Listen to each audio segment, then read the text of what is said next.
PSL 7 में लाहौर कलंदर्स और Quetta gladiators की नुमाइंदगी करने वाले ऑस्ट्रेलिया के दो तजुर्बेकार खिलाड़ी बेन डंग और जेम्स वॉटकिंस अपनी टीम को 24 साल बाद शायकीन क्रिकेट की सरजमीन पाकिस्तान में एक्शन में देखने के लिए पुरजोश हैं। दोनों खिलाड़ियों ने ऑस्ट्रेलिया क्रिकेट टीम के 24 साल बाद दौरा पाकिस्तान को क्रिकेट के खेल के लिए मुस्बत इकदाम करार दिया। वो पुरज़म हैं कि मेहमान टीम पाकिस्तानी शायकीन क्रिकेट के सामने खेल कर खूब लुत्फ अंदोज होगी। बेन डंग कराची किंग्स और लाहौर कलंदर्स की नुमाइंदगी करते हुए अब तक HBL PSL में मजमूई तौर पर 30 मैचेस खेल चुके हैं। एडिशन 2021 में लाहौर कलंदर्स के स्क्वाड में शामिल होकर पहली मर्तबा HBL PSL का हिस्सा बनने वाले जेम्स वॉटकिंस रवा एडिशन में क्वेटा ग्लेडिएटर्स की नुमाइंदगी कर रहे हैं। वो अब तक लीग के 20 मैचेस खेल चुके हैं। 34 साल बेन डंग का कहना है कि वो पाकिस्तान सुपर लीग में शिरकत की गर्ज से लगातार 34 साल पाकिस्तान आए हैं। इस अरसे के दौरान वो यहाँ की सकाफत से काफी हद तक रोशनास हो चुके हैं।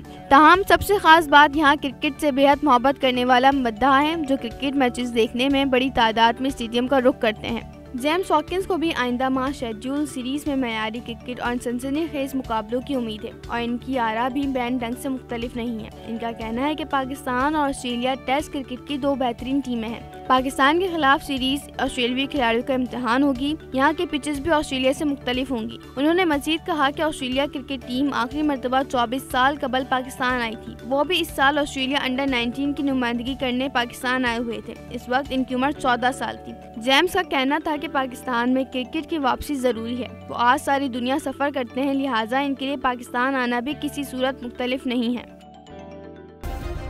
सब्सक्राइब करें और बेल दबाएं ताकि कोई खबर रह न जाए।